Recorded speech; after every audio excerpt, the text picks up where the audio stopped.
में स्वागत है। आप सभी ने पिछले वीडियोस के माध्यम से रस, छंद और अलंकारों के बारे में अध्ययन किया। बच्चों, रस क्या है, छंद क्या है, अलंकारों का महत्व अगर आपने इनका ना समझा होता तो आगे आपको व्याख्या करते समय बहुत दिक्कत होती। पद्य क्या है, पद्य में रस, छंद, अलंकार कैसे ढूंढते हैं, इसके बारे में आपको बहुत कठिनाइयों का सामना करना पड़ता। आज का हमारा टॉपिक है पद्य साहित्य। आज हम चर्चा करेंगे पद्य साहित्य के बारे में।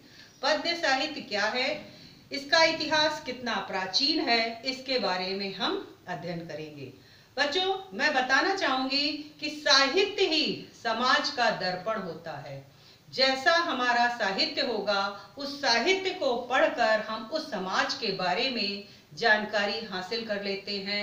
हम जान लेते हैं कि उस समय का समाज कैसा था। उसके अलावा साहित्य के आधार पे हम ये भी कह सकते हैं कि उस समय की लोगों की मनोवृत्ति कैसी थी, सोच कैसी थी। तो हम जो चर्चा कर रहे हैं वो चर्चा कर रहे हैं पद्य साहित्य के बारे में। पद्य साहित्य यानी जो रचना स्वतंत्र नहीं होती है, छंदों के बंधन से युक्त होती है, जिनमें छंदों का समावेश होता है, रस और अलंकारों का समावेश होता है, लय होता है, तुक होता है, वो रचना पद्य कहलाती है। तो अब हम देखते हैं कि पद्य साहित्य हमारा कितना प्राचीन है, कब इसका आविर्भाव हुआ, हमें इसके बारे में जानना है। बच्चों, गद्य की तुलना में पद्य साहित्य अत्यंत प्राचीन है। इसका प्रादुर्भाव 8वीं शताब्दी से हो गया था। बहुत से विद्वानों में अलग अलग मतभेद हैं, लेकिन हम जो अध्ययन कर चुके हैं उन अध्ययन के आधार पे ये कहना गलत नहीं होगा कि पद्य साहित्य की शुरुआत 8वीं शताब्दी से हो गई थी। यदि हम इसका विभाजन देखें तो पद्य साहित्य का विभाजन 4 रूपों में हुआ। सबसे पहला हमारा जो प्राचीन साहित्य शुरुआत जो हुई उसको हमने आदिकाल कहा। आदिकाल यानी सबसे प्राचीन काल, इसका समय था 743 ईस्वी से 1343 ईस्वी तक। इसके बाद दूसरे काल को 1343 ईस्वी के बाद का काल भक्ति काल कहलाया।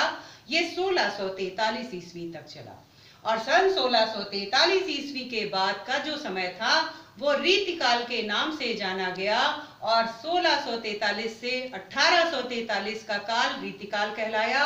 1843 ईस्वी के बाद का समय आधुनिक काल के नाम से जाना गया। तो सबसे पहले हम बात करते हैं आदिकाल के बारे में। बच्चों, आदिकाल क्या है? आदिकाल यानी जैसे कि इसके नाम से पता चलता है कि यह अत्यंत प्राचीन है और इसको हम अन्य नामों से भी जानते हैं। इसको एक और नाम कहा गया है वीर गाथा काल और चारण काल भी। इस काल में वीरता प्रधान काव्यों की रचनाएं हुई, इसीलिए इस काल को वीर गाथा काल के नाम से भी जाना जाता है। दूसरी बात है, इसका नाम चारण काल क्यों कहा गया? उसका मुख्य कारण है कि आदिकाल के जो कवि थे वो चारण या भाट जाति के थे, वो कविताएं करते थे, इसलिए इस काल को चारण काल भी कहा गया। अत्यंत प्राचीन था, इसलिए आदिकाल। अब हम बढ़ते हैं भक्ति काल की ओर। भक्ति काल जैसा कि इसके नाम से विदित होता है, ये भक्ति काल क्यों कहलाया? इस काल में भक्ति प्रधान काव्यों की रचना हुई। कुछ कवि कृष्ण को आधार मानकर कविताएं करने लगे, कुछ ने अपने राम को आराध्य माना और राम भक्ति पर कविताएं करने लगे। लेकिन कुछ कवि ऐसे भी थे जिन्होंने कहा कि हम ना राम को मानते हैं ना कृष्ण को मानते हैं। वो निर्गुण भक्ति शाखा के कवि थे, जिनमें कबीरदास जी ऐसे थे जो ज्ञान मार्गी कवि कहलाए। इन्होंने केवल ज्ञान और नीति के उपदेश के माध्यम से समाज को बुरी रास्ते से उसका उद्धार करने की कोशिश की, उसको समाज में सुधार लाने की कोशिश की। और जो प्रेम मार्गी कवि थे उनमें मलिक मोहम्मद जायसी जी का नाम लिया जा सकता है। तो अब हम चर्चा करेंगे रीतिकाल के बारे में। रीतिकाल ये जैसा कि नाम से जाना जाता है बच्चों, रीतिकाल। रीतिकाल यानी रीतिबद्ध तरीके से जो कविताएं लिखी गई वो रीतिकाल के अंतर्गत आती हैं। इसको हम अन्य नामों से भी जान सकते हैं। इसको अलंकार काल भी कहा गया और श्रृंगार काल भी कहा गया। जो अलंकारवादी कवि थे उन्होंने इसको अलंकार काल कहा, और जबकि जो रस और श्रृंगार रस वगैरह से परिपूर्ण जो काव्य लिखते थे उन्होंने श्रृंगार काल भी कहा। लेकिन अगर हम देखते हैं तो इसका समय उत्तर मध्यकाल का था, इसलिए इसका एक नाम हम उत्तर मध्यकाल भी कह सकते हैं। तो हम अगर देखें तो इसको 3 नामों से हम विशेष रूप से जानते हैं। अब हम देखना चाहेंगे कि रीतिकाल में काव्य रचना करने वाले कौन कौन से प्रमुख कवि हुए। पहले कवि, सबसे पहले जिनका हम नाम लेंगे वो हैं हमारे बिहारी लाल जी। बिहारी लाल जी रीति सिद्ध कवि कहलाए, क्योंकि इन्होंने रीतिबद्ध तरीके से सारे लक्षण ग्रंथों को देखते हुए रस का, छंदों का और अलंकारों का समावेश करते हुए सतसई लिखी, जो दोहे लिखे, जिसके कारण बिहारी लाल जी प्रसिद्ध हो गए। इन्होंने 700 दोहों की रचना करके बिहारी सतसई का निर्माण किया, जिसके कारण बिहारी लाल जी श्रेष्ठ कवि साबित हुए। तो इनको हम रीति सिद्ध कवि भी कह सकते हैं। दूसरा जो विभाजन अगर हम रीतिकाल का देखेंगे तो वो कहलाएगा रीतिबद्ध कवि। रीतिबद्ध कवि जो ऐसे कवि थे जिन्होंने रीतिबद्ध परंपरा का निर्वाह किया, काव्य के अंगों, लक्षणों को ध्यान में रखते हुए, उदाहरण देते हुए इन्होंने काव्यों की रचना की। ऐसे कवि रीतिबद्ध काव्य परंपरा के कवि कहलाए। इनमें केशवदास जी प्रमुख कवि हैं। इन्होंने कई रचनाएं लिखी, लेकिन 2-3 रचनाएं इनकी प्रमुख हैं। जैसे कि केशवदास की रामचंद्रिका बहुत ही विख्यात हुई, रसिक प्रिया बहुत ही प्रसिद्ध हुई, और कवि प्रिया ये रचना ऐसी है जो केशवदास जी को आगे उनका नाम बढ़ाती है।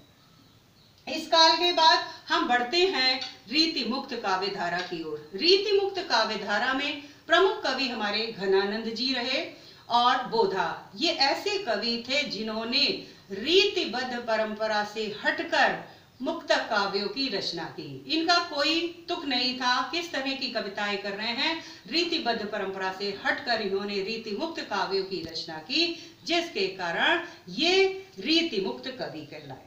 ठीक है, तो ये मैंने आपको बताया इसका विभाजन, कि रीतिकाल का विभाजन 3 तरह से हुआ। रीति सिद्ध कवि कहलाए, कुछ रीतिबद्ध कवि कहलाए और कुछ रीति मुक्त कवि कहलाए। बच्चों, हम आपको बताना चाहेंगे कि हर काल की कुछ विशेषताएं होती हैं, कुछ प्रवृत्तियां होती हैं। तो मैं बताना चाहूंगी कि रीतिकाल में भी ऐसे ही हमने कुछ सी विशेषताएं दिखाई दी। जैसे कि रीतिकाल की खास विशेषताएं, खास प्रवृत्तियां क्या हैं। वो सबसे पहली बात है कि श्रृंगार रस की प्रधानता रही। जो काव्य भक्ति काल में लिखा जाता था उससे हटकर रीतिकाल में श्रृंगार रस से परिपूर्ण काव्यों की रचना हुई। दूसरी विशेष जो खासियत है वो ये है कि राधा कृष्ण को आधार बनाकर नायक नायिकाओं का चित्रण किया जाने वाला लगा। ठीक है, तो जो ये लिखा गया वो राधा कृष्ण को आधार बनाकर लिखा गया। इसके अलावा तीसरी खास विशेषता हम ये कहेंगे इसमें कि लक्षण ग्रंथों की रचना हुई। यानी ऐसे जो ग्रंथ लिखे गए जिनमें रसों का, अलंकारों का, सभी चीजों का समावेश था, वे लक्षण ग्रंथ लिखने के कारण भी ये काल प्रसिद्ध हुआ। तो इस प्रकार हम बहुत सी विशेषताएं देखते हैं, लेकिन ये विशेषताएं खास तौर से थी कि श्रृंगार रस की प्रधानता रही, राधा कृष्ण के आधार पर नायक नायिका का चित्रण हुआ, नख शिख वर्णन हुआ, यानी नाखून से लेकर शिख यानी सिरा तक जो 6 अंग थे इनका भी चित्रण किया गया। तो इस काल के प्रमुख कवि बिहारी लाल, केशवदास, मोतीराम, पद्माकर आदि ऐसे कवि थे जिन्होंने रीतिकाल को आगे बढ़ाया। तो मेरे विचार से आप लोगों को ये रीतिकाल एकदम क्लियर हो गया होगा। इस चार्ट के माध्यम से भी आप समझ सकते हैं क्या इसकी समयावधि रही, किन नामों से इसको जाना जाता है, कौन से इसके प्रमुख कवि रहे हैं और रीतिकाल का विभाजन किस तरह से हुआ। तो ओके स्टूडेंट्स, आज हम इस टॉपिक को यहीं खत्म करते हैं।